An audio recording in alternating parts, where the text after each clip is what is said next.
If you're over 40 and thinking about starting a side business, chances are you're looking at it differently than you might have 20 years ago. At this point in life, you probably don't want another job disguised as a business.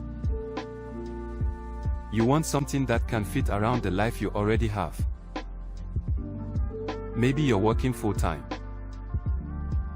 Maybe you have a family and other responsibilities. Or maybe you're simply looking for another potential source of income that doesn't require walking away from your current paycheck. That's where a side business can make sense. The idea isn't necessarily to quit your job tomorrow. It's about building something alongside what you're already doing and seeing where it can potentially take you.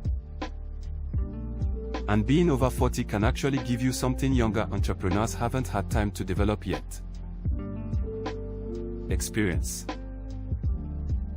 You've spent years learning how people operate, how businesses work, what you're good at, what you're not interested in doing anymore, and hopefully how to recognize opportunities that actually make sense for you. There are plenty of side businesses adults over 40 can explore. You could turn professional experience into consulting. You could freelance using skills you already have. You could explore tutoring, bookkeeping, reselling, local services, digital products, online businesses, content creation, or different forms of marketing. You don't necessarily need to reinvent yourself. Sometimes the best business idea is simply finding another way to use knowledge or skills you already have. But there's another type of side business I'm personally building that combines an old-school marketing strategy with today's technology. It's called Mailbox Money Blueprint. Mailbox Money Blueprint is a home-based direct mail business opportunity built around using physical mail to introduce potential prospects to the business. The basic concept is straightforward. You use direct mail to put information about the opportunity in front of potential prospects. Those prospects can review the information, learn how the business works, and decide whether they are interested. But we're not limited to doing business the way people did decades ago. Today, you can combine direct mail with websites, YouTube videos, social media, email marketing, online content, and artificial intelligence. That's one of the things I personally find interesting about this approach. I can use a traditional marketing method while taking advantage of modern technology to expand the ways people can discover what I'm doing. And when you're building something on the side, flexibility matters. You may only have evenings, weekends, or certain hours during the week available to work on your business. That's why you need to consider what the business will actually require from you before getting involved. Another consideration is startup capital. Mailbox Money Blueprint has participation levels of $250, $500, $1,000, and $2,000. That gives someone the ability to review the different levels and choose a starting point based on what they are financially prepared to commit. You shouldn't put yourself into a difficult financial situation just to start a side business. The money you use should make sense within your own budget.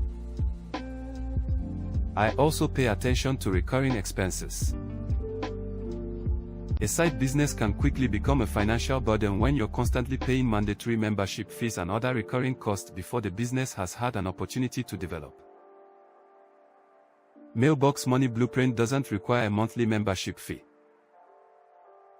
Of course, that doesn't mean there aren't operating expenses. Direct mail requires postage and mailing materials. Marketing can cost money. And optional advertising, software, or other tools you choose to use can create additional expenses. That's part of running a business. And there's another point that can't be overlooked. Starting a side business doesn't guarantee additional income. No business does. Your results can depend on your marketing, consistency, effort, expenses, skills, decisions, and how effectively you operate the business. That's why I'd look beyond income claims when evaluating any opportunity. Ask yourself some practical questions. Can I realistically operate this around my current schedule? Do I understand what I'll actually be doing? Can I afford the startup and operating expenses? How will I find customers or prospects? And can I see myself consistently working this business 6 months or a year from now? Those questions matter because you're not just looking for something exciting to start. You're looking for something you can actually continue. So if you're over 40 and looking for a side business, don't assume you need to quit your job, completely change careers, or gamble everything you've built. You can start by exploring something alongside your current income. Learn the business. Develop your marketing skills. See what works. And build at a pace that makes sense for your situation. If you're interested in a home-based side business that combines traditional direct mail with today's online marketing and technology, take a closer look at Mailbox Money Blueprint. Review how the business works, understand the different participation levels and expenses, and decide whether it fits your goals. Because starting a side business after 40 isn't about being late to the game. It's about taking the experience you already have and using it to create